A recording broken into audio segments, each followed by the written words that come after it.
Thank you for staying with us, and that's for AM Business. That was actually brought to us all by EcoBank, the Pan-African Bank. But don't you forget that the show, the AM show, is brought to you by Elegant Homes and General Construction Limited, a wholly owned Ghanaian company with over 15 years experience. Our affiliate company, Elegant Homes Products Limited, fabricates and sells high-quality UPVC windows and door profiles from Turkey, plasterboards, cornices, gypsum adhesives, and accessories.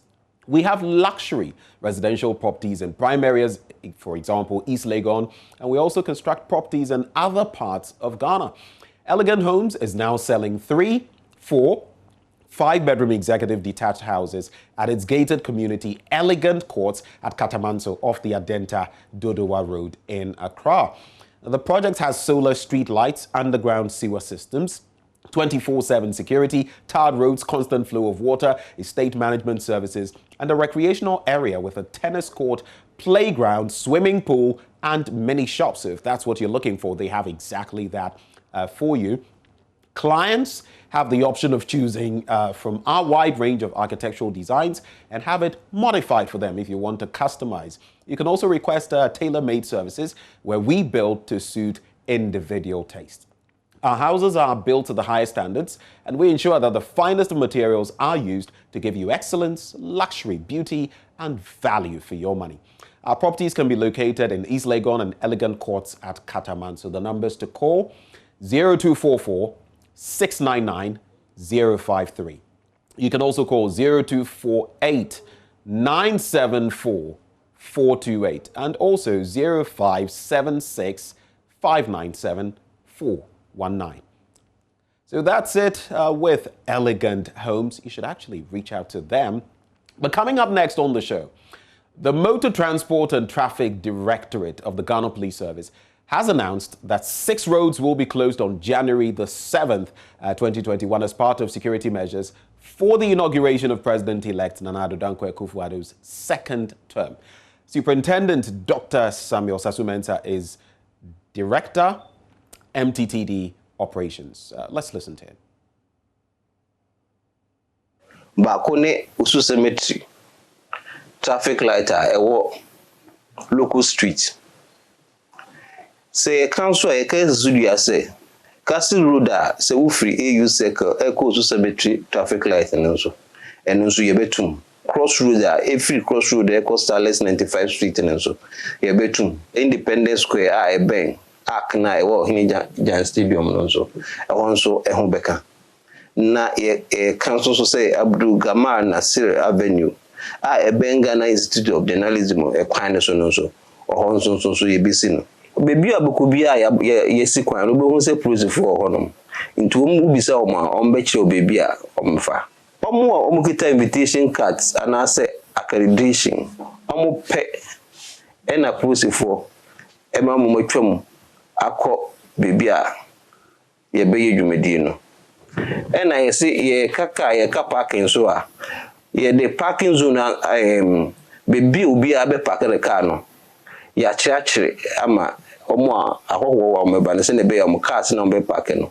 na mo park no yi ye bo amanfo kokọ se obi anya ne car ensi bebi a ense se ogya isi ensa ujesi honma ewa betu kano na wanhwe yinsunsunsu a ede be custom dibia akọ security yesre obi a yusu ekwan ne se yesre mu omommo aye se na dwumadie no ebe emremre na dwumadie no asankoso yi. So that was Superintendent Dr. Samuel Sasu-Mensah, Director of MTTD Operations. Speaking tree there, but by and large, there are certain routes that are going to be followed. And again, if you end up parking in the wrong places, you could find yourself in some hot waters. But let's take a quick look at that statement per what the police has put out. And point 2 talks about the road closures. It says the areas around Akwaje Interchange through Ridge Roundabout, that is around the African Unity Circle, Accra International Conference Center. So from the Unity Circle, going down to the Accra International Conference Center, Independence Square, that's the Black Star Square, Accra Sports Stadium, Osu Cemetery, the traffic light, around the traffic light, and the Gamal Abdel Nasser Avenue are considered, maybe if we could just scroll to that portion so we read it. For the purpose, so roads in the inner perimeter would therefore be closed to both human and vehicular movement from 0400 hours to 18 hours on Thursday, 7th January 2021.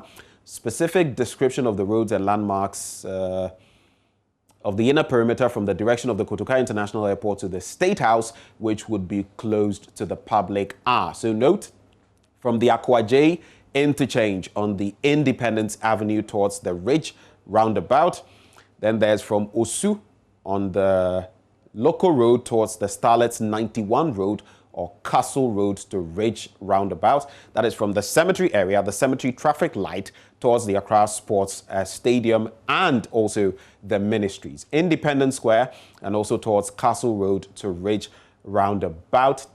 The next one says from the Gamal Abdel Nasser Avenue towards Castle Road, Ridge Roundabout, or Haile Selassie Street. So consider the British High Commission area to State House or the Ridge Roundabout towards the International Press Center or the Ghana Institute of Journalism. Finally, I think on this beat, other roads close to the inner perimeter, such as the one on the Liberation Road from the intersection close to Opebia House and Silver Star Towers. So that's around Airport City.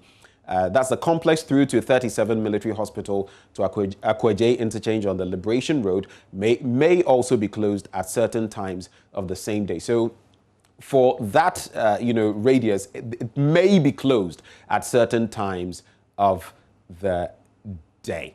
All right.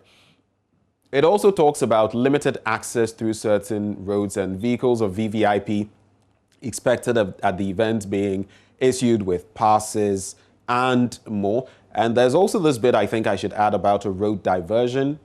So due to the road closure, traffic from Tetekwashi interchange on the Liberation Road to the Accra Central Business District, Ring Road on Kroma Circle would be diverted at the intersection close to Opebia House or the Silver Star Towers. It talks about commuters from Accra Business District heading towards Accra, the International Conference Center, Independence Avenue to Akwaje interchange, Abdul Diouf Road, King Hassan Road, El Sinusi Street to Liberation Road, and more. Oftentimes, we don't even pay attention to these, roads, the names of the roads and all of that. But point being made that if you're going to be using any of these routes, just watch out, or better still, stay away. And it's a holiday anyway, Constitution Day, so you might as well just stay at home unless you have very pertinent business to attend to. Now, the bit about parking spaces, Superintendent was talking about that, the director of the MTTD, and it says where the parking area for an invited guest has not been stated, the guest should drive to the Independence Square, which has been assigned as the official parking space for the event. From there, invited guests and dignitaries will be chauffeured to and from the State House. We've already been given some details about the security presence stationed at vantage points, and of course there is that bit there thanking everybody for cooperating, residents of the inner security perimeter especially, and it's signed by Sheila Kesiabaye Buckman, Superintendent of Police and Director for Public Affairs. So in case you didn't know, now you know, and you have no excuse come that day. Just do the right thing, stay safe, and let's not do anything that will land us in hot waters. So let's now cross over to, as we anticipate what is going to happen tonight, Joseph Opoku-Gakpo, who is our parliamentary correspondent, reporter, he joins us over the, Zoom, actually. He's going to be joining us. So, Joseph, a very good morning to you. And good morning. How are you doing? Well, it's great to have you as always. And today is a very special day because the 7th Parliament at midnight actually will see its life come to an end. But that life, like the phoenix, it will be the rebirth of another Parliament, the 8th Parliament. Now, what so far, on the back of what happened yesterday, the SONA, should we anticipate in terms of Parliament's business? So this morning at 10 a.m., well, although usually it delays a bit before the sitting itself begins, the expectation is that this morning around 10 a.m. or thereafter that, the 7th Parliament will hold its final meeting as far as its 4-year lifespan is concerned, because the Constitution is categorical that Parliament will stand dissolved exactly 4 years after it actually comes into existence. So even if they decide not to go ahead and sit today, even if they decide, to all stay home and the Speaker doesn't recall the House today, by 11:59 p.m. today, the 7th Parliament's lifespan would come to an end. So they'll sit this morning at 10 a.m., hold a sitting that we gather will deal with, among others, issues having to do with the salaries and gratuity package for the executive arm of government. Go ahead and do an approval for that. And then there are a number of items that have been outstanding on the agenda, including some loan agreement for some hospital project. We don't know if they would go ahead and do it in terms of getting it approved or move it to the next Parliament. But once that is done, then we would hear the thank you messages from a few MPs, as well as the Speaker of Parliament, Professor Michael Quay, and the minority and majority leaders as well. When that is done, most likely between 2 p.m., 3 p.m. thereabouts, that's when this will be concluded. And then that would end it as far as the 7th Parliament is concerned. And there will be no other sitting. And then by midnight, then it can be concluded that the 7th Parliament's lifespan has actually come to an end. And then in the chamber, somewhere around 10 p.m., members of the 8th Parliament, who are not members of Parliament, but members of Parliament elect, will begin gathering in the chamber around 10 p.m. tonight. And so they'll be filing in, they'll be taking their seats, they will be interacting among themselves. And then at midnight, that's somewhere around 12:01 on the 7th of January, that's tomorrow, 12:01 a.m., the Clerk of Parliament is expected to take his seat as the chair of the House, because that new Parliament doesn't have a Speaker, and then conduct the processes to oversee the election of a Speaker, after which then the Speaker will then swear in the members of Parliament elect for them to become members of Parliament, and then there will be the election of deputy speakers, and then a little later in the morning, after the voting and all, the House will adjourn till 10 a.m. on Thursday morning and reconvene on the presence of Parliament, but in the tents that's been mounted there, to actually have the Chief Justice swear in the President and his Vice right before Parliament, as in the 8th Parliament, which would come into existence from the dawn of 7th January. So right before I proceed with you, Joseph, it's getting interesting here. Let me just let you, the viewers, know that we'll be giving you opportunity to actually share your assessment of the 7th Parliament. So just, look forward to that one and have your phones on the ready so that when we open the floodgates, you can actually call through. But Joseph, one thing of interest for me, and I just want to find out. So as they convene in Parliament, are there any specific regulations when it comes to the members of the 7th Parliament in terms of their presence today? Are there any regulations that determine that all of them should be there at that time as the handover happens? Not necessarily. And if you look at the way the Constitution frames it, it doesn't make any specific requirement for a closing ceremony of a sort. Nothing like that exists.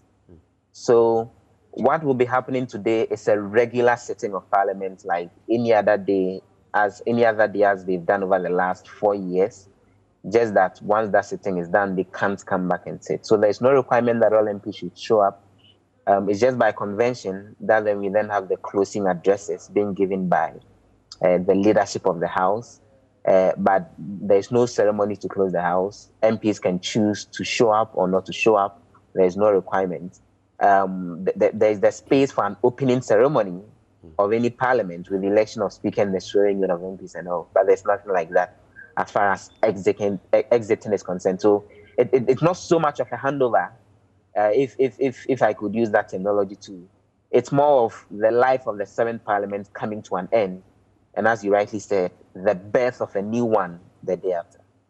So it's going to be an interesting picture, isn't it, at that point in time, because those parliamentarians who are not returning to the August House, when that moment comes at midnight, they are now, right after midnight, going to have to exit so that some of the new ones can also come in and have the swearing in, right?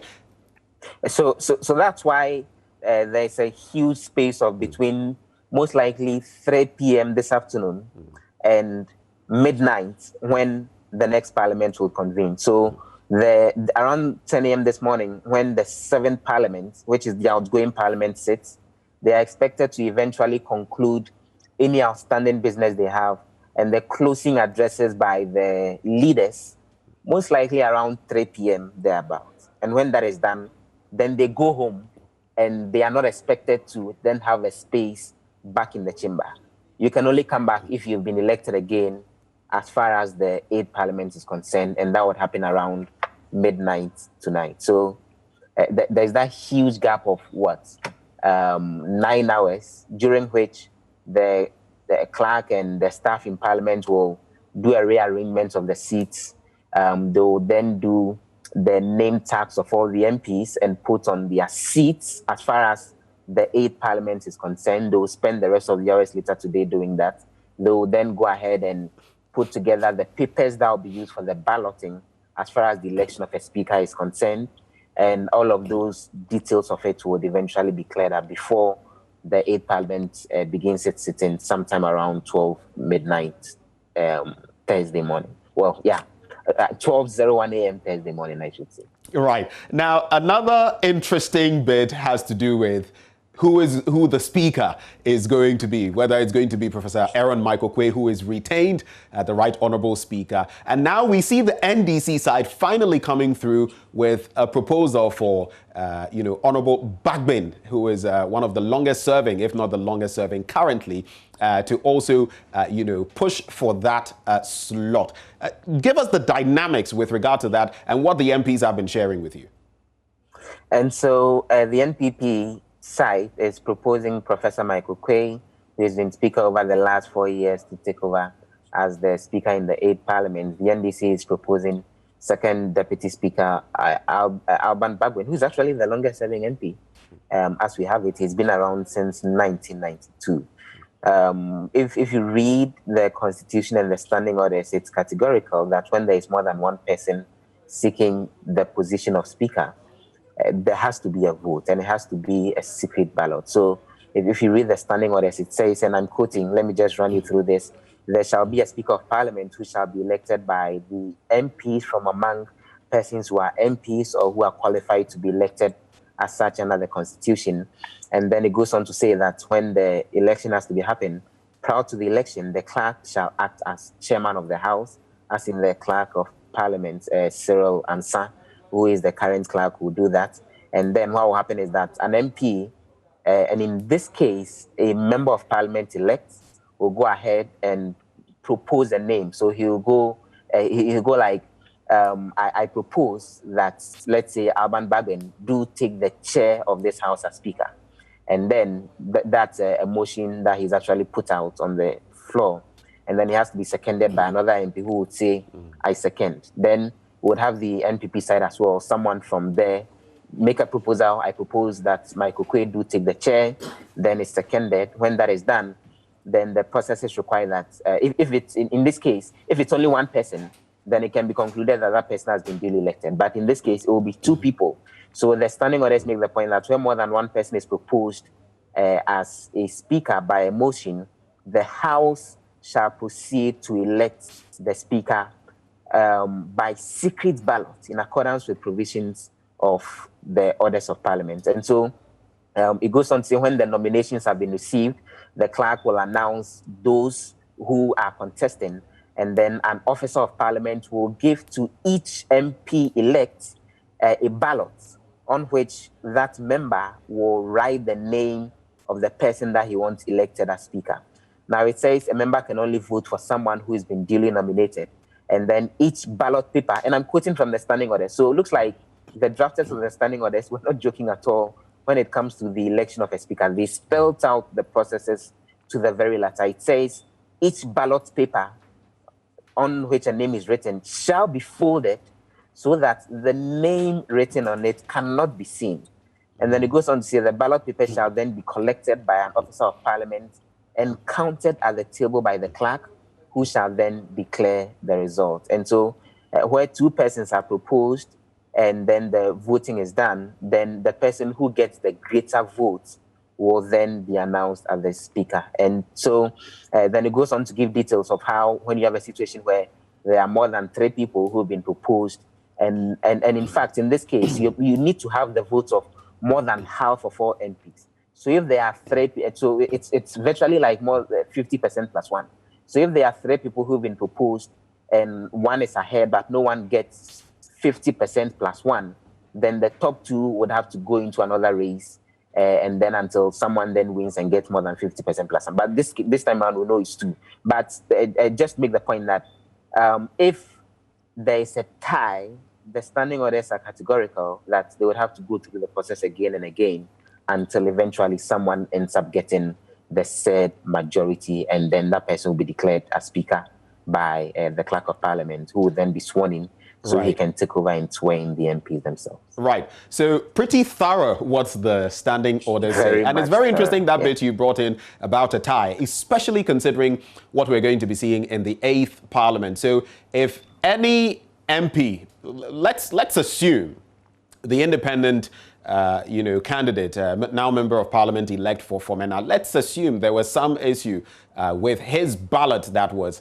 cast, then it could end up with 137 apiece, which would then mean that the process would have to continue until one person gets the upper hand. That is one of those who have been put forward for the speakership position. Exactly. Right. But I also want to find out what are the speculations when it comes to who is going to be speaker? Because while some people have basically said that Professor Aaron Michael Quay is going to continue, there's also talk about that secret ballot that you just mentioned. How secret, really, is that ballot? Yesterday, I listened to the Member of Parliament for Asawase, and he was talking about the fact that even the whips in the parties have a limit to how much they can whip their, members of Parliament on whichever side in line. What are the speculations you've heard so far on that? Well, there's a lot of talk going around. We gather that the NDC side are having conversations and trying to lobby even MPP MPs to vote for their candidates Alban Bagwin. Same is happening with the MPP side, where NPP MPs and leadership are lobbying NDC MPs that as much as possible, it may be necessary that they throw their support behind Professor Michael Quay. So that campaign is ongoing. But we all know that chances are very high that although this is a secret ballot, it will very much be split along the party lines. And the former MP has said that he will vote wherever the NPP side of the House is voting, which may give them the advantage. But once it's a secret ballot, in fact, there's been scenarios where Parliament has voted and there's supposed to be secret ballots. And, people write their names on papers and they are supposed to go drop it in the box. And just to make a point that they voted in a particular direction, they either show it out there to everybody or they show it to usually the whips who serve as agents, because then eventually when counting has to be done and all, a representative from each of the sides has to be there to oversee the counting, even as the folks from the office of the clerk do that. So it's supposed to be secret, but there is no punitive action as far as making it public is concerned. So sometimes that effect is made. There is talk that it's possible you may see the whips standing on each of the sides and demanding to see the votes of MPs to be sure they are voting towards. Well, that may be out of place to a certain extent because the requirement is that there's a secret ballot. But if the guy writes a name on the paper and decides to show it to his whip, that there's the person I'm voting for, you can't fault him for that. So all of that. But again, anything could happen. They may be heading to Parliament and an MP may ram his car into that of I was going to ask exactly that. I was going to make the point that let's assume, hypothetically speaking, that the Fomena MP, something, God forbid, happens and he can't show up. What then is the process? Because then you can almost, say with certainty that is going to be equal numbers, 137 apiece. And if you look at our judicial system, the Supreme Court impaneling it's usually an odd number to ensure that when voting, it gets to voting, a decision can be made. It's same with Parliament. So if one person were affected, would the House still go on through this process? Because it would then almost be obvious that if they were voting on party lines, it would be 137 apiece. Yes, so the House will still go ahead if at the time of the sitting, there are MPs who are not in the chamber at that time. And then when there is an equality of votes, then it's considered that the vote has failed. And then the proposition has to be done for them to vote all over again. Looks like the drafters of the standing orders and even the Constitution didn't anticipate a situation where in voting to elect a speaker, the figures could be so close that a vote may fail. So the standing orders, the Constitution doesn't make provisions for what happens if the vote repeatedly remains a tie. So then they would have to keep voting until, still a winner is determined. And then there are the fears that if that happens, then the inauguration of the president may end up delaying and all, because they need to go through that process, elect a speaker. And then that speaker will swear in MPs, and it's those MPs who will then be the witnesses when the president eventually gets sworn in.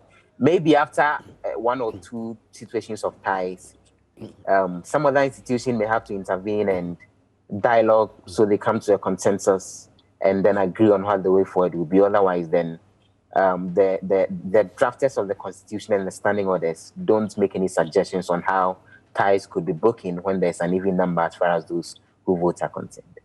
Now, unless Alban Sumana Bagbin becomes the Speaker of Parliament, he would be saying goodbye to, the August House. He would not be in the 8th Parliament. That is assuming the voting doesn't go his way. But apart from him, and together with the other MPs who are not returning to Parliament, what have been their swan songs, their farewell messages?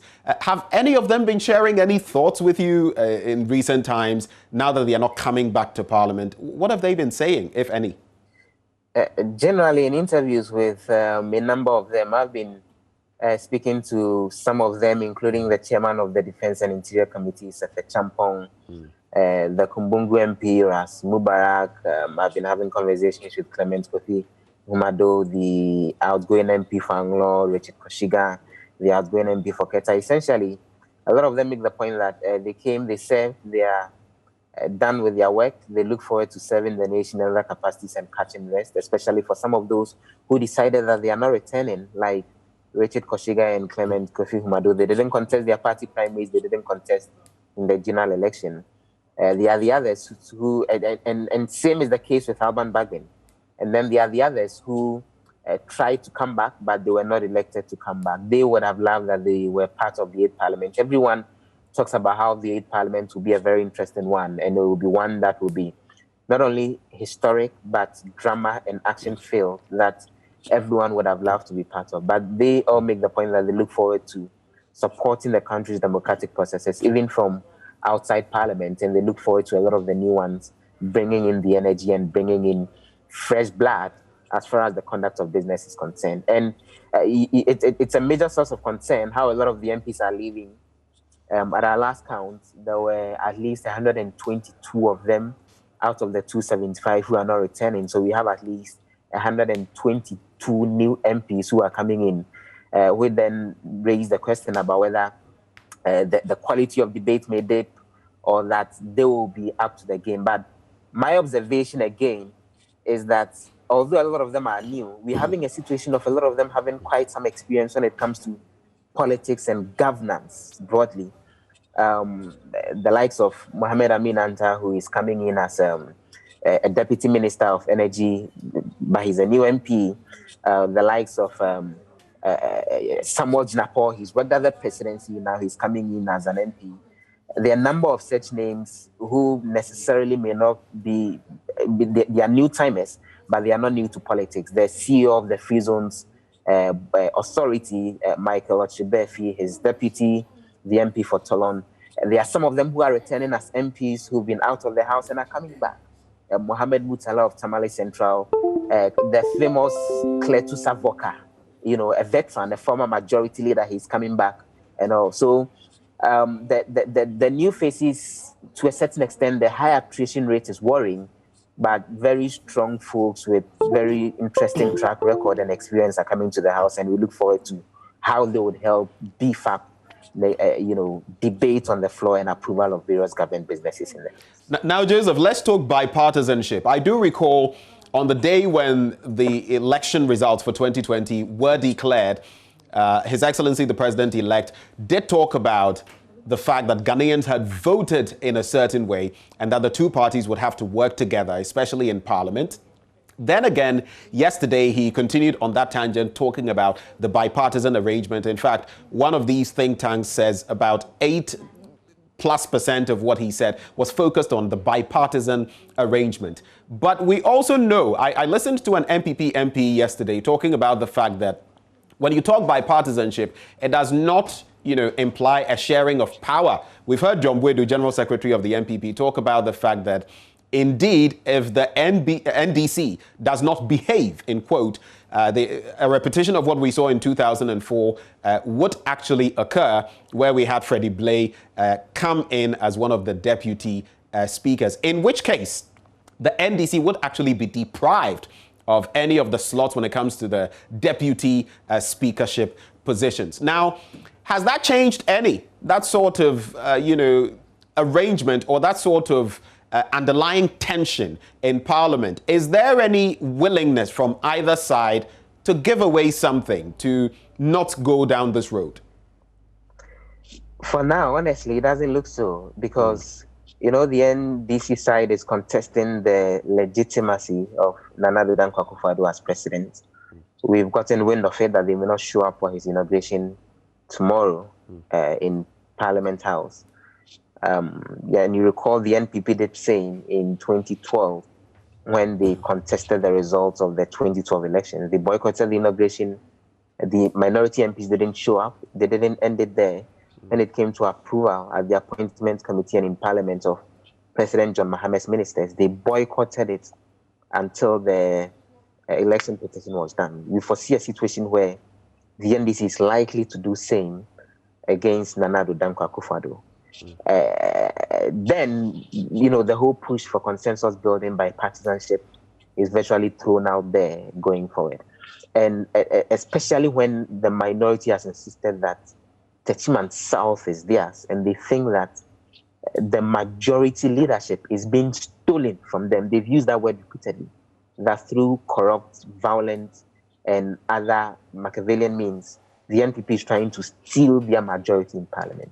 It gives me the sense they are poised for a real showdown in terms of wanting to take on the NPP and virtually make governance difficult to a certain extent for the NPP administration. But the other bit is that for a lot of the things that get approved in Parliament, all you require is a simple majority, not necessarily more than 2/3 of members of Parliament. And if you ask me, if the NDC side pushes the NPP side to the wall, we may end up seeing a situation where they may alienate them to a very large extent.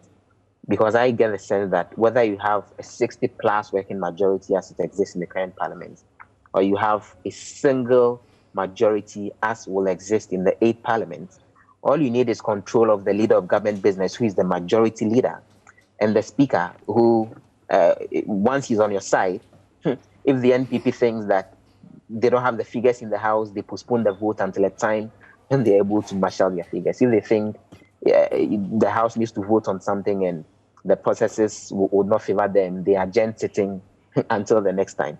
Except that, a lot of the work in the House is done through consensus, not exactly voting.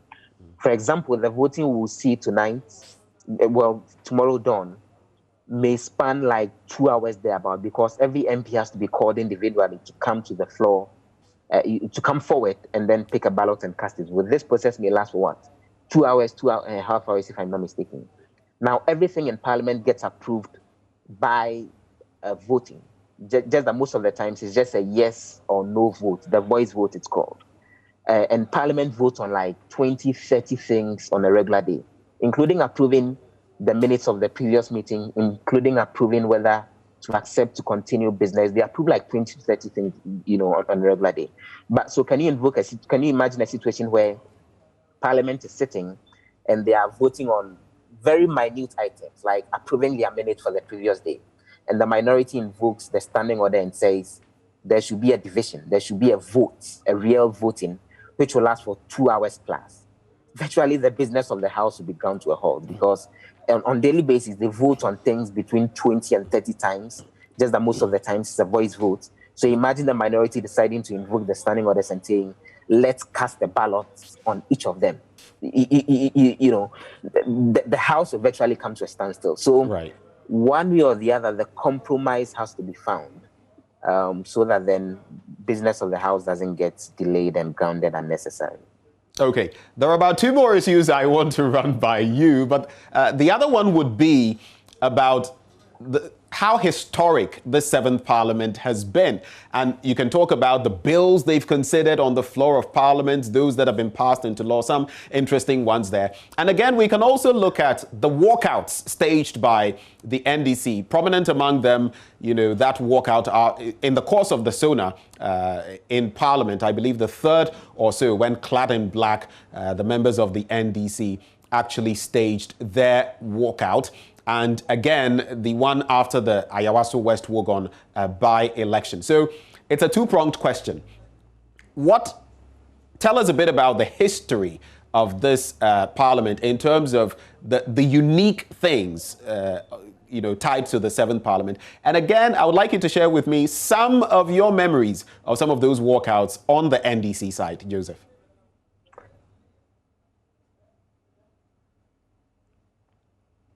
Okay, so we've actually lost Joseph via Zoom. Unfortunate. I had wanted us to wrap on some of those issues. But don't you forget that we're going to offer you the opportunity to also get interactive with us at some point. Share with us your assessment of the 7th Parliament as it wraps up today. And we'll be rolling out the numbers you can actually call.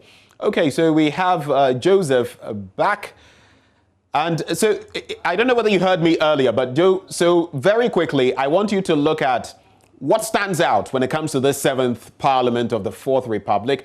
And again, the walkouts. What are your memories of those walkouts that were staged by the NDC in the course of this Parliament? It appears we've lost Joseph again. That would have been a nice way to wrap up this conversation. But you can go ahead and share with us your assessment of the Parliament as it ends today. It will be dissolved at exactly midnight. A minute after that, processes follow so that those who are members of the 8th Parliament, some of them returnees, some of them first-timers, will actually be sworn in, after which they are going to vote for a speaker and his or her deputies. At least with the names we have now, it's going to be a he, because we have, the current Speaker of Parliament, Right Honourable Aaron Michael Quay, Professor, of course, and we also have Alban Sumana Bagbin, who's also on the NDC side. So that is what the picture looks like.